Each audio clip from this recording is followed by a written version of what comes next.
سلام دعا کے بعد زری گل نے یہ انکشاف کیا کہ انسپیکٹر دربار سنگھ بھاگ نکلا ہے، اور اس کے بھاگنے کے بعد وہ سب فرید کوٹ والی کوٹھی چھوڑنے پر مجبور ہو گئے۔ دربار سنگھ اسی کوٹھی میں مقیم تھا جہاں ہمارے میزبان سفیر احمد نے ہمیں ٹھہرا رکھا تھا۔ یہ کوٹھی سفیر کے ایک قریبی عزیز کی تھی۔ ہم نے دربار سنگھ پر سختی کر کے اس کی زبان کھلوا لی تھی، اور اس نے ہمیں گمنام خطوط کے ساتھ ساتھ لنگروال کے میلے اور سرخ لباس والے کے شخص کے بارے میں سب کچھ بتا دیا تھا۔ یہ معلومات حاصل کرنے کے بعد ہم نے اسے نچلی منزل کے ایک اندرونی کمرے میں بند کر دیا تھا۔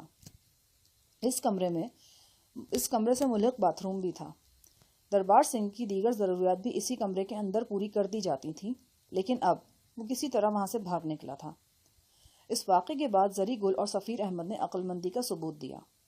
زری گل نے سائیں علی اور دونوں لڑکیوں کو ساتھ لیا اور اس کوٹھی سے نکل آیا۔ اسے اس ٹھکانے کا اچھی طرح علم تھا، لہٰذا وہ بذریعہ بس فرید کوٹ روانہ ہوا تھا اور 3-4 میل پیدل چلنے کے بعد اس ٹھکانے تک پہنچ گیا تھا۔ میں نے زری گل سے پوچھا، جب دربار فرار ہوا تم کہاں تھے؟ وہ قدرے ندامت سے بولا، گھر میں ہی تھا جی، میلے میں سفیر صاحب اور نے 2-2.5 گھنٹہ آپ کا انتظار کیا۔ آپ نہیں آئے تو ہم فرید کوٹ کی طرف چل پڑا۔ شاید آپ کو ابھی پتہ نہیں ہے کہ میلے میں 4 بندہ قتل ہوا ہے اور زخمی ہونے والا تو 2 درجن سے کم نہیں ہوگا۔ 15-20 دکانیں بھی جل گیا۔ پولیس نے میلے کی جگہ کو ہر طرف سے گھیر لیا تھا۔ ہمارا وہاں زیادہ دیر رکنا ٹھیک نہیں تھا، اس لیے ہم نے آپ کو خدا کے سپرد کیا اور برادر سفیر کے ساتھ واپس فرید کوٹ آ گیا۔ ابھی ہم کو آئے ہوئے 10-15 منٹ ہی ہوا تھا کہ بیگم صاحبہ یعنی غزالہ نے شور مچا دیا۔ انہوں نے کہا کہ ابھی ایک بندہ دیوار پر چڑھ کر باہر کودا ہے۔ ہم نے دائیں بائیں دیکھا لیکن کچھ پتہ نہیں چلا۔ اتنے میں برادر سفیر صاحب نے بتایا کہ وہ حرامی انسپیکٹر نکل بھاگا ہے۔ اس خانہ خراب نے ایک روشن دان کا جالی کاٹ کر وہاں سے چند اینٹیں اکھاڑ لیا تھا اور نکل گیا۔ بس ہم سمجھ گیا کہ اب ہمارا یہاں رہنا سخت بے وقوفی ہے۔ سفیر صاحب کہاں ہیں؟ نشا بولی، انہوں نے ہمیں 2 ٹیلی فون نمبر دیے ہیں اور کہا ہے کہ ہم جب مناسب سمجھیں ان نمبرز پر ان سے رابطہ قائم کر لیں۔ دربار سنگھ کے بھاگنے کا مجھے افسوس تو ہوا، لیکن اتنا زیادہ نہیں۔ ہم اس سے جو کچھ فائدہ حاصل کر سکتے تھے وہ کر چکے تھے۔ باقی رہی اس کی انتقامی کارروائی تو اس کا علاج بھی میرے پاس موجود تھا۔ میں نے اس سے کئی سادہ اور تحریر شدہ کاغذات پر دستخط کرائے تھے۔ ان کاغذات کی موجودگی میں وہ بے طرح بندھا ہوا تھا۔ مجھے یقین تھا کہ وہ بابو لیاقت کی والدہ یا قریبی احباب کو دوبارہ حراست میں لینے کی جرات نہیں کرے گا۔ اطلاعات کے مطابق اس نے مجھے پکڑوانے کا سودا شنکر گروپ سے 50 لاکھ میں طے کیا تھا، لیکن اگر میں اس کے دستخط شدہ کاغذات بابو لیاقت جیسے کسی وکیل کے حوالے کر دیتا اور وہ انہیں دربار سنگھ کے خلاف استعمال کرنے پر تل جاتا تو دربار سنگھ کو دن میں تارے نظر آ سکتے تھے۔ اب شام ہونے والی تھی۔ اس اجاڑ مقام پر ایک تنہا کھنڈر تلے جنگل میں منگل کا سما تھا۔ یہ تہہ خانہ قریباً 20 فٹ چوڑا اور 40 فٹ لمبا تھا۔ اس مختصر جگہ پر کم و بیش 2 درجن افراد موجود تھے۔ تہہ خانے کی حالت سے اندازہ ہوتا تھا کہ سردار لالی اور اس کے ساتھی یہاں کافی عرصے سے رہ رہے ہیں۔ انہوں نے اس میں اپنی ضروریات کے مطابق کئی تبدیلیاں کر رکھی تھیں۔ اندر ہی کھانا پکانے کے لیے 2 پختہ چولہے بنائے گئے تھے۔ چمنی کی ضرورت ایک سوراخ سے پوری کی گئی تھی۔ یہ سوراخ ڈاک بنگلے کے ایک چھوٹے سے کمرے میں کھلتا تھا۔ تہہ خانے میں اترنے کے لیے مٹی کے زینے بنائے گئے تھے۔ زینوں کی حالت سے اندازہ ہوتا تھا کہ انہیں بنے ہوئے 5-6 ماہ ہو چکے ہیں۔ ہماری حیثیت یہاں سردار لالی کے مہمانوں کی تھی، لیکن وہی نظر نہیں آ رہا تھا۔ بابو لیاقت نے بتایا کہ اب تک وہ صرف ایک بار اس تہہ خانے میں آیا ہے۔ اس نے منہ سر پگڑی میں لپیٹ رکھا تھا۔ درمیانے قد کا شخص ہے، لیکن آواز بہت روبدار ہے۔ چند منٹ رک کر اور اپنے ساتھیوں کو ہدایات دے کر وہ واپس چلا گیا تھا۔ میں نے بابو سے پوچھا، اس کے کتنے ساتھی ہیں یہاں؟ 8 ہیں، ان میں سے 2 ہر وقت باہر پہرہ پر رہتے ہیں۔ 6-6 گھنٹے کی ڈیوٹیاں باندھ رکھی ہیں انہوں نے۔ کھانا وغیرہ کہاں سے آتا ہے؟ بابو لیاقت نے کہا، بڑا زبردست انتظام ہے۔ جس کمرے میں آپ نے رام پانڈے سے پوچھ گچھ کی ہے ویسا ہی ایک کمرہ وہ سامنے بھی ہے، وہاں کم از کم 2 مہینے کا راشن موجود ہے۔ سردار لالی کے آدمی پکاتے ہیں، خود کھاتے ہیں اور ہمیں بھی کھلاتے ہیں۔ بڑے آزاد منش اور خوش طبع قسم کے لوگ ہیں۔ خالصتان کے قیام تک اکٹھے جینے مرنے کی قسمیں کھا رکھی ہیں ان لوگوں نے۔ وہ دیکھیں، سامنے دیوار پر نعرے لکھے ہوئے ہیں۔ ہندی میں ہے اس لیے آپ پڑھ نہیں سکیں گے۔ وہ اوپر لکھا ہے، بچہ بچہ کٹ جائے گا پر ہندوستان بٹ جائے گا۔ نیچے لکھا ہے، سچے خالصے کی ایک پہچان، لب پر اس کے خالصتاً، اور سب سے نیچے انڈین سرکار کے لیے گالیاں لکھی ہوئی ہیں۔ غزالہ اور نشا تہ خانے کے زنانے حصے میں جا بیٹھی تھیں۔ یہاں زرد رو ارجمند گہری نیند سو رہی تھی اور گونگی چھیمو بیٹھی ماش اور چنے کی دال صاف کر رہی تھی۔ فضا میں پرانے باسمتی چاول کی خوشبو رچی بسی تھی۔ یہ چاول 2 بڑے دیگچوں میں ڈال کر چولہوں پر رکھ دیے گئے تھے اور سردار لالی کے 2 ساتھی بڑے خوشگوار موڈ میں ان کی دیکھ بھال کر رہے تھے۔ ڈاکو اور جرائم پیشہ ہونے کے باوجود مجھے ان نوجوانوں کی آنکھوں میں حیا نظر آئی۔ نشا کی خوبصورتی ایسی تھی کہ راہ چلتے لوگ مڑ مڑ کر دیکھتے تھے۔ اگر میں یہ کہوں تو غلط نہ ہوگا کہ وہ پری پہ کر ارد گرد کی ہر نگاہ کو اپنی طرف کھینچ لیتی تھی، مگر ان لوگوں نے 1-2 بار دیکھنے کے بعد خود کو نشا اور غزالہ کی موجودگی سے لاتعلق سا کر لیا تھا۔ زری گل یہ جاننے کے لیے سخت بے قرار نظر آ رہا تھا کہ میلے سے پکڑے جانے والے سرخ پوش نے ہمیں کیا بتایا ہے اور ٹرک کی تلاش کس مرحلے میں پہنچی ہے۔ میں نے مختصر الفاظ میں اسے اب تک کی پیش رفت سے آگاہ کیا۔ اس دوران ایک دلدوز چیخ نے ہم سب کو بری طرح ٹھٹکا دیا۔ چاول پکاتے ہوئے نوجوانوں نے جھپٹ کر اپنی رائفلیں اٹھائیں۔ میرا ہاتھ بھی سیدھا اپنے پسٹل پر گیا۔ گھوم کر دیکھا تو چھیمو نظر آئی۔ وہ تہ خانے کے تنگ راستے میں سے رینگ کر نکلنے کی کوشش کر رہی تھی اور ہذیانی انداز میں چلا رہی تھی۔ زری گل نے لپک کر اسے پکڑ لیا۔ چھیمو اس کے سر پر 2 ہتھڑ مارنے لگی اور ناخنوں سے چہرہ نوچنے کی کوشش کرنے لگی۔ ہم سب نے زری گل کی مدد کی اور چھیمو پر قابو پا لیا۔ ایک دم لڑکی کی آنکھیں الٹ گئیں، دانت مضبوطی سے ایک دوسرے پر جم گئے اور وہ بے ہوش ہو گئی۔ ایسے دورے سے پہلے بھی پڑ چکے تھے، لیکن یہ دورہ بے حد شدید تھا۔ کوٹری کا ادکھلا دروازہ دیکھ کر اس دورے کی وجہ میری سمجھ میں آ گئی۔ ہماری گفتگو کے دوران چھیمو کسی وقت کسی کام سے اٹھ کر کوٹری کی طرف چلی گئی تھی۔ اسے معلوم نہیں تھا کہ وہاں وہی شخص بنفس نفیس بند ہے جو چند ہفتے پہلے اس سے درندگی کا نشانہ بنا چکا ہے اور جس کی خوفناک جھلک وہ کسی بھی چہرے پر دیکھ کر دہشت سے چلا اٹھتی ہے۔ اس نے کوٹری کے فرش پر رام پانڈے کو دیکھا اور ہوش و حواس کھو بیٹھی تھی۔ رام پانڈے گونگی چھیمو کو یہاں دیکھ کر بے حد حیران ہوا تھا۔ میں نے اسے یہ بات بتانے میں کوئی حرج نہیں سمجھا کہ چھیمو اور دیگر 2 ملازموں کو ہم ہی عشرت فارم سے لے کر آئے تھے اور اب وہ ہمارے ساتھ ہی اس تہ خانے میں موجود ہیں۔ اگلے 24 گھنٹوں میں ہم نے رام پانڈے سے پوچھ گچھ جاری رکھی، لیکن کوئی نئی بات معلوم نہ ہو سکی۔ رام پانڈے کی سوئی اس جگہ پر آ کر اٹک گئی تھی کہ وہ نمبردار عشرت کی نئی گاڑی لے کر ڈیرے سے نکل آیا تھا، اور بعد میں کیا ہوا اسے کوئی خبر نہیں۔ میں نے پوچھا، تم کچھ اندازہ تو لگا سکتے ہو؟ اندازے تو بہت لگائے ہیں، لیکن کوئی اندازہ دل کو لگے تب نا۔ کوئی ایک ایسا اندازہ بتا جو تمہیں سب سے زیادہ قریب معلوم ہوتا ہو۔ اس نے اپنے بندھے ہوئے ہاتھوں سے تھوڑی کھجائی۔ کچھ دیر سوچ میں گم رہ کر وہ بولا، یوں لگتا ہے کہ کسی کارن ڈیرے پر ایک دم افراتفری مچ گئی تھی۔ میں نے اخبار میں ایک جگہ پڑھا ہے کہ بھاگنے والے کھانا ادھورا چھوڑ کر بھاگے ہیں اور ان کے 2 جوتے بھی موقع سے ملے ہیں۔ ہو سکتا ہے کہ بھاگنے والوں نے ٹرک کو صرف سواری کے طور پر استعمال کیا ہو، انہیں معلوم ہی نہ ہو کہ ٹرک میں گنوں کے علاوہ بھی کچھ ہے۔ یہاں یہ سوال پیدا ہوتا ہے کہ اگر شیرا اور اس کے ساتھی افراتفری میں بھاگے تو پھر عشرت اور باقی 2 افراد کو زبردستی اپنے ساتھ کیسے لے گئے؟ کل رات سوچتے سوچتے ایک بات میرے دماغ میں آئی ہے۔ ہو سکتا ہے کہ کسی طرح نمبردار عشرت اور وچن سنگھ کمرے کا دروازہ توڑ کر نکل گئے ہوں۔ ان کے فرار ہونے سے شیرے اور اس کے ساتھیوں کے ہاتھ پاؤں پھول گئے ہوں اور انہوں نے نکل بھاگنے میں خیریت سمجھی ہو۔ ڈیرے پر سواری کے طور پر صرف ٹرک موجود تھا، لہٰذا وہ اسے ہی لے اڑے ہوں۔ میں نے کہا، تمہارا یہ اندازہ اس لیے قابل قبول نہیں کہ اگر نمبردار عشرت وچن کے ساتھ علیحدہ فرار ہوا ہے اور شیرا اپنے ساتھیوں کے ہمراہ علیحدہ بھاگا ہے تو پھر وہ سارے ایک ساتھ کیوں لاپتہ ہیں؟ ان میں سے کسی ایک کے ساتھ تو کوئی انہونے واقعہ پیش آ سکتا ہے، لیکن دونوں کے ساتھ نہیں۔ رام پانڈے ایک دم خاموش ہو گیا۔ اس کی آنکھوں میں الجھنیں لہرا رہی تھیں، ہر رنگ اور ہر ڈھنگ کی الجھنیں۔ ان الجھنوں کا تعلق ماضی کے علاوہ حال سے بھی تھا۔ حال کے حوالے سے اس کی سب سے بڑی الجھن یہ تھی کہ اس کی مخبری کرنے والا ہے کون، اور کون ہے جس نے اسے اس دلدل میں پھنسایا ہے۔ وہ کتنے ٹھاٹ سے سج سنور کر لنگروال کا میلہ دیکھنے چلا تھا اور اب فقیروں کے حال میں رسیوں میں جکڑا اس سیلن زدہ فرش پر پڑا تھا۔ رام پانڈے کو اس کی الجھنوں میں چھوڑ کر میں باہر بابو لیاقت کے پاس آ بیٹھا۔ لیاقت صاحب، سب سے پہلے تو ہمیں رام پانڈے کے بیانات کی صحت جانچنی ہوگی۔ اس حوالے سے ہمیں 2 کام کرنے ہیں۔ نمبر 1، اس گاڑی کا کھوج لگانا ہے جو رام پانڈے کے بقول نہر میں گری ہے اور اب تک وہیں ہے۔ نمبر 2، خانہ بدوشوں کی بستی میں جا کر حالات دیکھنے ہیں۔ ہمیں معلوم ہونا چاہیے کہ واقعی شیرا منگی نام کا کوئی بندہ بستی سے غائب ہے۔ اگر شیرا اور اس کے ساتھی بستی سے غائب ہیں تو ان کے وارثوں نے ان کی تلاش میں کیا کیا ہے؟ بابو لیاقت نے کہا، یہاں ایک نقطہ اور بھی ہے۔ ممکن ہے واردات پر جانے والوں میں سے کوئی ایک آدھا واپس بھی آ گیا ہو، لیکن پولیس یا دشمنی کے خوف سے چھپا بیٹھا ہو۔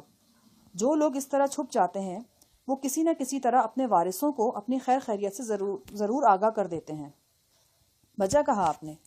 مجھے امید ہے کہ اگر رام پانڈے نے خانہ بدوشوں کے بارے میں صحیح بیان دیا ہے تو اس بستی سے ہمیں کوئی نہ کوئی سراغ ضرور ہاتھ لگے گا۔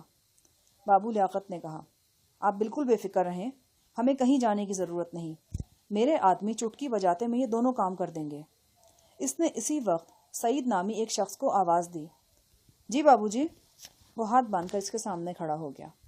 بابو لیاقت نے جیب سے ایک قلم نکالا اور سگریٹ کے پیکٹ کو پھاڑ کر اس پر کسی کے نام رقہ لکھنے لگا۔ بابو کے تمام ساتھی اس پر جان چھڑکنے والے تھے۔ ہمہ وقت اس کے پسینے پر خون بہانے کو تیار رہتے تھے۔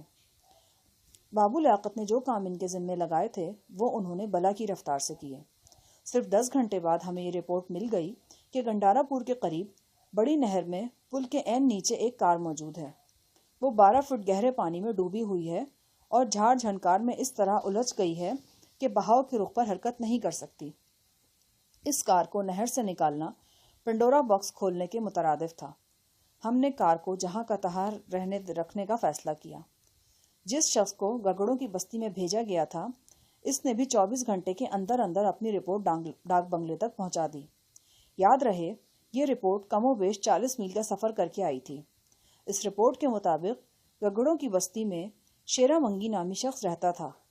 وہ پرانا وارداتیہ تھا۔ پچھلے 2-3 ہفتے سے وہ غائب تھا۔ اس کے چند ساتھی بھی لاپتہ تھے۔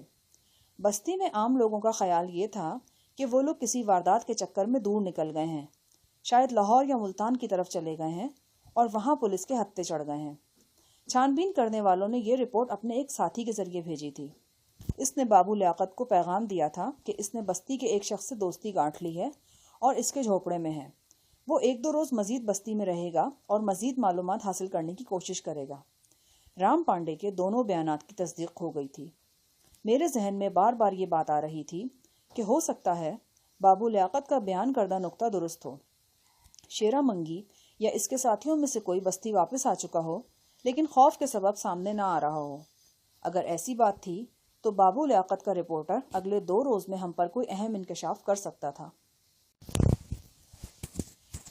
اپنی اسی دور دراز پناہ گاہ میں ہم نے 3 دن نئی اطلاع کا شدت سے انتظار کیا، لیکن اطلاع آئی نہ اطلاع لانے والا۔ بابو لیاقت بہت بے چینی محسوس کر رہا تھا۔ وہ جانتا تھا کہ اس کے ساتھی کوتاہی یا سستی کرنے والے نہیں۔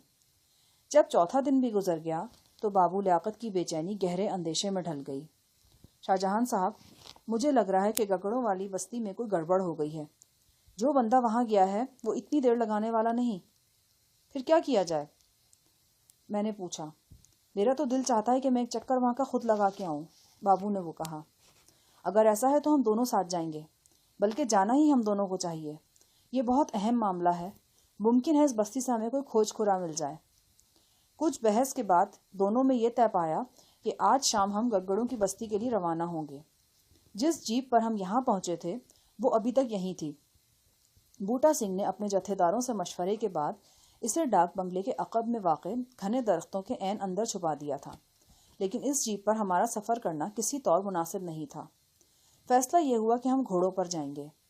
گھوڑوں پر سفر کئی طرح سے مفید تھا۔ پیٹرول وغیرہ کا کوئی مسئلہ نہیں تھا۔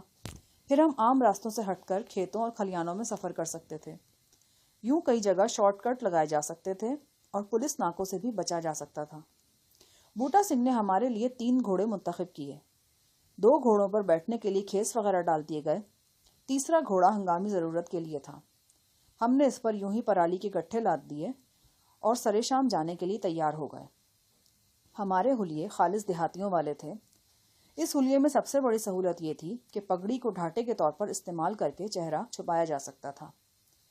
بوٹا سنگھ نے 2 زبردست قسم کی لاٹھیاں اور ایک لالٹین بھی ہمیں مہیا کر دی۔ میں نے اس علاقے میں دیکھا تھا کہ رات کے وقت گھوڑوں پر سفر کرنے والے عموماً ٹارچ یا لالٹین ساتھ رکھتے ہیں۔ ہم نے بوٹا سنگھ اور زری گل کو ضروری ہدایات دیں اور جانے کے لیے تیار ہو گئے۔ غزالہ کی آنکھیں ہمیشہ کی طرح شکوہ کا نہ تھیں۔ وہ ہر گھڑی میرے ساتھ رہنا چاہتی تھی اور یہ بھی جانتی تھی کہ ایسا ممکن نہیں۔ ہم روانہ ہونے لگے تو غزالہ کوئی بات کہنے کے لیے میرے قریب چلی آئی۔ غالباً یہی کہنا چاہ رہی تھی کہ اسے اندھیرے میں ڈر لگ رہا ہے، میں جلدی آنے کی کوشش کروں، اپنا خیال رکھوں، وغیرہ وغیرہ۔ لیکن جو ہی وہ میرے پاس آئی، ایک کونے میں خاموش بیٹھا سائیں علی چیل کے مانند جھپٹا اور ہم دونوں کے درمیان آ گیا۔ پیچھے ہٹ جا، پیچھے ہٹ جا بے وقوف، میں کہتا ہوں، دور ہو جا اس سے۔ وہ غزالہ کو دھکیلتا ہوا چلایا، تیرا اس سے کوئی واسطہ نہیں، اس کا واسطہ کسی اور سے ہے۔ وہ دیکھ، وہ بیٹھی ہے، وہ دیکھ۔ اس نے انگلی سے باقاعدہ ارجمند بانو کی طرف اشارہ کیا۔ غزالہ کے چہرے پر بوکھلاہٹ آ گئی تھی۔ ارجمند بانو خواب آور دوا کے تحت کے زیر اثر گہری نیند سو رہی تھی۔ غزالہ بے بسی سے کبھی مجھے اور کبھی سائیں علی کو دیکھنے لگی۔ سائیں علی نے اسے ایک زوردار دھکا دیا اور گرجا، کیا لگتا ہے یہ تیرا؟ تیرا کچھ نہیں ہے، یہ تجھے منہ نہیں لگاتا اور تو اس کے پیچھے ماری ماری پھرتی ہے۔ کیا چاہتی ہے تو اس سے؟ تیرے اور اس کے راستے علیحدہ ہیں، جا چھوڑ دے اس کا پیچھا، ورنہ بہت ذلیل ہوگی، میں سچ کہتا ہوں بہت ذلیل ہوگی۔ غزالہ شرم اور غصے سے زمین میں گڑی جا رہی تھی۔ شاید زندگی میں اسے کبھی ایسی شرمندگی کا سامنا نہیں ہوا تھا۔ میں نے جلدی سے آگے بڑھ کر کہا، سائیں جی میری بات سنیں، آپ کیا کر رہے ہیں؟ میں نے سائیں کو سنبھالنے کی کوشش کی۔ وہ ایک دم مجھ پر چڑھ دوڑا، سینے پر 2 ہتھڑ مارنے لگا اور بیرونی راستے کی طرف دھکیلنے لگا۔ تو نکل جا یہاں سے، خامخواہ صفائیاں پیش کر رہا ہے، میں کہتا ہوں چل نکل یہاں سے۔ غزالہ کا چہرہ سرخ ہو رہا تھا۔ بدحواسی کی جگہ اب جھنجھلاہٹ نے لے لی تھی۔ وہ آنکھوں میں آنسو بھر کر تیزی سے زنانے حصے کی طرف مڑ گئی۔ میں کچھ دیر شش و پنج میں کھڑا رہا، پھر دل ہی دل میں سائیں علی کو کوستا ہوا تہہ خانے سے باہر نکل آیا۔ باہر بابو لیاقت گھوڑوں کے پاس میرا انتظار کر رہا تھا۔ وہ چاندنی رات تھی۔ خطرے کے احساس نے دل میں ہلکا ہلکا سا جوش پیدا کر دیا تھا۔ خطرہ کئی طرح کا تھا، تاریک جنگل کا، پولیس کا، شنکر کا اور کسی انجانے دشمن کا۔ جب تک ہم اپنا کام انجام دے کر واپس ڈاک بنگلے نہ پہنچتے، خود کو محفوظ تصور نہیں کر سکتے تھے۔ ہمارے ہاتھوں میں لاٹھیاں تھیں، لاٹھیوں پر لوہے کی میخیں اور پیتل کی شامیں تھیں۔ ان میخوں اور شاموں کی وجہ سے لاٹھیاں چاندنی میں چمک رہی تھیں، لیکن ہمارے اصل ہتھیار ہمارے لباس میں پوشیدہ تھے۔ میرے پاس کالرڈ پسٹل تھا، جبکہ بابو کے پاس 10 گولیوں والے ماؤزر تھا۔ دونوں ہتھیاروں کے کم از کم 100 راؤنڈ ہمارے پاس موجود تھے۔ بابو لیاقت کی ساری عمر اسی علاقے میں گزری تھی۔ وہ راستوں اور مقامات سے بخوبی واقف تھا۔ کچھ معلومات اس نے بوٹے سے بھی حاصل کی تھی۔ ہم نے کھیتوں اور پگڈنڈیوں پر اپنا سفر جاری رکھا اور اب اس 1 گھنٹے میں نصف سے زائد فاصلہ طے کر لیا۔ اب ہم فرید کوٹ کے نواحی علاقے سے گزر رہے تھے، لہٰذا مزید محتاط ہو گئے۔ ہم فرید کوٹ کے بالکل قریب سے ہو کر نکلے تھے۔ جس جگہ چند روز پہلے ایک بارونق میلہ تھا، وہاں ویرانی نے ڈیرے ڈال رکھے تھے۔ جلی ہوئی دکانوں اور جھوپڑیوں کا بیکار ملبہ اب تک وہیں پڑا تھا۔ کوڑے کرکٹ پر آوارہ کتوں کے غول گردش کر رہے تھے۔ اچانک مجھے اس شخص کا خیال آیا جس نے رام پانڈے کی طرح سرخ لباس پہن رکھا تھا اور اتفاقاً قادر زمان کے خطرناک بونوں کے ہتھے چڑھ گیا تھا۔ میں نے وہ جگہ دیکھی جہاں اس کا بے حس و حرکت جسم پڑا تھا اور ایک جوان عورت اس پر بین کر رہی تھی۔ پھر وہ بدقسمت خود بھی گولی کھا کر سرخ لباس والے کے اوپر گر گئی تھی۔ معلوم نہیں وہ دونوں زندہ بچے تھے یا اس خونی ہنگامے کا لقمہ بن گئے تھے۔ مجھے زری گل سے اس بارے میں پوچھنا یاد ہی نہیں رہا تھا۔ اب میں نے بابو لیاقت سے اس واقعے کا ذکر کیا تو وہ بولا، ہاں پرسوں زری گل نے مجھے اس بارے میں بتایا تھا۔ اس کا کہنا ہے کہ سرخ لباس والے کا نام بخت احمد تھا۔ وہ لنگروال ہی کا رہنے والا تھا۔ صرف 5 ماہ پہلے اس کی شادی ہوئی تھی۔ اس کے پیٹ میں 303 کی گولی لگی تھی۔ وہ وہیں موقع پر دم توڑ گیا تھا۔ اس سے لپٹ کر رونے والی اس کی بیوی تھی، وہ بھی زخمی ہوئی تھی لیکن اسے بچا لیا گیا ہے۔ میں سوچنے لگا، جب وہ نوجوان بخت احمد گھر سے نکلنے کے لیے سرخ کپڑے اور سنہری واسکٹ پہن رہا ہوگا، اسے کیا خبر ہوگی کہ وہ خود کو ایک ناگہانی موت کے لیے تیار کر رہا ہے۔ وہ ایک ایسے شخص کا روپ دے رہا ہے خود کو جو سنگین ترین حادثوں کی زد میں ہے۔ اگر وہ اپنے لباس میں کچھ تبدیلی کر لیتا، کسی اور رنگ کا واسکٹ پہن لیتا، کسی اور طرح کی پگڑی باندھ لیتا تو شاید بچ جاتا، لیکن سب بخت کی بات ہے، اور وہ بخت احمد ہونے کے باوجود اپنے بخت سے ہار گیا تھا۔ ہمارا باقی کا سفر بھی خیریت سے طے ہوا، اور 9 بجے کے لگ بھگ ہم فیروز پور کی اس بہت بڑی بستی کے نواح میں پہنچ گئے، جو ایک چٹیل میدان میں شمالاً و جنوباً دور تک پھیلی ہوئی تھی۔ بستی کی ٹمٹماتی روشنیاں ہمیں دور سے ہی نظر آنے لگیں۔ کبھی کبھی ہوا کے دوش پر خانہ بدوشوں کے بہیلی کتوں کی غراہٹیں بھی سنائی دے جاتی تھیں۔ ابھی ہم بستی سے 2-2.5 فرلانگ دور ہی تھے کہ ایک گھڑ سوار تیزی سے ہمارے پاس سے گزرا۔ وہ اسی طرف جا رہا تھا جس طرف سے ہم آ رہے تھے۔ ہمیں کراس کرنے کے فوراً بعد وہ رک گیا اور گھوڑا موڑ کر ہمارے پیچھے آیا۔ ہم نے بھی گھوڑے آہستہ کر لیے۔ نوارد کے ہاتھ میں ایک ٹارچ تھی۔ اکثر دیہاتی گھڑ سواروں کی طرح اس نے بھی چہرہ پگڑی سے ڈھانپ رکھا تھا۔ ہمارے قریب پہنچ کر اس نے ٹارچ کی روشنی ہمارے چہروں پر پھینکی اور اپنے چہرے سے پگڑی ہٹا دی۔ السلام علیکم بابو جی۔ اس نے ہاتھ ماتھے پر لے جا کر بابو لیاقت کو سلام کیا۔ بابو لیاقت نے بھی پگڑی کا پلو چہرے سے ہٹا دیا۔ سلمان بھائی، تم نے بہت پریشان کیا، ہمیں تو خدشہ پیدا ہو گیا تھا کہ تم کسی مصیبت میں پھنس گئے ہو۔ مشکل ہی سمجھیے بابو جی، یہاں بستی کے آس پاس آوارہ کتوں کا بہت زور ہے۔ پچھلے دنوں 2-3 کتے ایک ساتھ باولے ہو گئے، انہوں نے کئی بندوں کو کاٹ کھایا، کچھ بھیڑ بکریاں بھی زخمی ہوئی ہیں۔ کل اور پرسوں بستی میں بالکل کرفیو لگا رہا۔ 2 کتے کل مرے تھے، ایک آج دوپہر مرا ہے۔ اس کے بعد ہی سردار نے کسی کو گھر سے باہر نکلنے دیا۔ ہم باتیں کرتے ہوئے قریبی درختوں میں چلے گئے۔ یہاں سے نہری پانی کا چھوٹا سا کھالا گزرتا تھا۔ کھالے کا پانی چاندنی میں چمک رہا تھا۔ ہم نے گھوڑے ٹہلی کے درختوں کے نیچے باندھ دیے اور کنارے کی سبز گھاس پر بیٹھ گئے۔ سلمان نامی یہ شخص گہرے سانولے رنگ کا تھا۔ اس کے خد و خال دیہاتی تھے۔ دیکھنے میں بھی وہ کوئی خانہ بدوش ہی نظر آتا تھا۔ اس کے بارے میں پتہ چلا کہ وہ میلے ٹھیلوں میں سٹال لگاتا ہے اور اس نے پنگوڑے وغیرہ بھی بنا رکھے ہیں۔ گگڑوں کی بستی میں ایک شخص اس کا پرانا یار بیلی تھا۔ وہ پچھلے 5-6 دن سے اسی کے جھونپڑے میں قیام پذیر تھا۔ سلمان کی تمام کوششوں کا نتیجہ اب تک 0 تھا۔ وہ اتنا ہی معلوم کر سکا تھا کہ شیرہ منگی اور اس کے 3 ساتھی پراسرار طور پر لاپتہ ہیں اور بستی میں ان کے ورثاء سخت پریشان ہیں۔ مجھے کل پتہ چلا کہ رت پور کے پاس بھی گگڑوں کی چند ایک جھوپڑیاں ہیں۔ آج دوپہر میں رت پور بھی گیا تھا، وہاں سے بھی کچھ حاصل نہیں ہوا۔ رت پور کا نام سن کر میں چونکا۔ 5 روز پہلے رام پانڈے نے یہ بتایا تھا کہ وہ رت پور گاؤں کا رہنے والا ہے، وہاں اس کا آبائی گھر ہے اور وہ اپنی پتنی اور والدہ کے ساتھ وہاں رہتا ہے۔ اس سارے گورکھ دھندے میں رام پانڈے کی پتنی نے اہم کردار ادا کیا تھا۔ مجھے 90% یقین تھا کہ رام پانڈے کے بارے میں گمنام خطوط لکھنے والی اس کی پتنی ہی ہے۔ میں نے سوچا جب ہم یہاں تک آئے ہیں تو کیوں نہ اس عورت سے بھی ملاقات کر جائیں جس نے اپنے ہی پتی کے خلاف گواہی دی اور اسے عدالت کے کٹہرے میں لانے کی کوشش کی تھی۔ میں نے سلمان نامی اس شخص سے پوچھا، رت پور کتنے فاصلے پر ہے؟ زیادہ دور نہیں ہے جناب، اس کھالے کے ساتھ ساتھ چلتے جائیں تو پہلا گاؤں رت پور ہی آئے گا، مشکل سے 1.5-2 میل کا فاصلہ ہوگا۔ میں نے بابو سے کہا، لیاقت صاحب، میرا خیال ہے کہ ہمیں گمنام خطوں والی کو بھی ایک نظر دیکھ لینا چاہیے۔ بابو لیاقت میری بات سمجھ گیا۔ اسے اس تجویز پر کوئی اعتراض نہیں تھا۔ ہم نے سلمان سے کچھ مزید معلومات حاصل کی اور اسے ساتھ لے کر رت پور کی طرف چل دیے۔ ٹھیک 1 گھنٹے بعد میں رت پور گاؤں کی ایک تاریک گلی میں کھڑا تھا اور ایک نیم پختہ مکان کے دروازے پر دستک دے رہا تھا۔ بابو لیاقت مجھ سے چند قدم پیچھے دیوار کے ساتھ کھڑا تھا۔ سلمان کو ہم گھوڑوں سمیت گاؤں سے باہر ایک کنویں پر چھوڑ آئے تھے۔ میری تیسری چوتھی دستک پر دروازے کی دوسری جانب آہٹ سنائی دی اور کسی ڈری ہوئی نسوانی آواز نے پوچھا، کون ہے؟ میں نے کہا، مجھے رام پانڈے کی پتنی سے ملنا ہے۔ لیکن تم ہو کون؟ کیا میں یہ سمجھوں کہ تم رام پانڈے کی پتنی ہو؟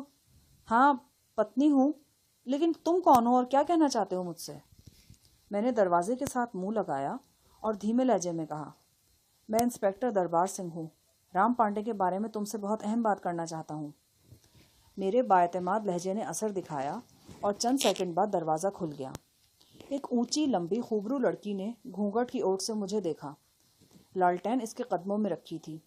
اس کا ایک ہاتھ گھونگھٹ پر اور دوسرا دروازے کے پٹ پر تھا۔ کانے گھونگھٹ کی طرح اس نے دروازہ بھی کانا ہی کھول رکھا تھا، اور لگتا تھا کہ میرے منہ سے ایک بھی غلط بات نکلی تو وہ کانے کو اندھا کر دے گی۔ میں نے کہا، میرا سب انسپکٹر رب نواز بھی ہے۔ ہم تمہارا زیادہ وقت نہیں لیں گے، بس 10-15 منٹ کی بات ہے۔ لڑکی ششوپنج میں نظر آ رہی تھی۔ ہم یہیں کھڑے کھڑے بھی بات کر سکتے ہیں، لیکن گلی میں سے کسی نے آتے جاتے دیکھ لیا تو پریشانی ہوگی۔ میرے آخری جملے نے فوری اثر کیا اور لڑکی نے سامنے سے ہٹ کر ہمیں اندر آنے کی اجازت دی۔ قریباً 1 کنال پر یہ اچھا خاصا مکان تھا۔ احاطے میں ایک طرف گائیں اور چند بھینسیں بندھی تھیں۔ ایک سائبان تلے ٹوٹا پھوٹا تھریشر پڑا تھا اور کھیتی باڑی میں استعمال ہونے والی چند دیگر اشیاء نظر آ رہی تھیں۔ رام پانڈے نے ٹھیک ہی کہا تھا کہ گاؤں میں اس کی زمین ہے اور وہ پولیس سے استعفیٰ دینے کے بعد کھیتی باڑی کر رہا ہے۔ مکان میں 2 عورتوں کے سوا اور کوئی نہیں تھا۔ ایک تو شکن ریشمی کپڑوں والی وہی خوبرو لڑکی تھی جس نے دروازہ کھولا تھا۔ دوسری ایک لمبی چوڑی قوی ہیکل عورت تھی جو ایک کمرے میں پلنگ پر بھینسے کی طرح پھیل کر سوئی ہوئی تھی اور گونجدار خراٹے لے رہی تھی۔ یہ لڑکی کی ساس اور رام پانڈے کی ماں تھی۔ اس کا حبسہ اور کرخ صورت دیکھ کر اندازہ ہوتا تھا کہ لڑائی بھڑائی میں وہ تنہا ہی 1-2 مردوں پر بھاری ہوتی ہوگی۔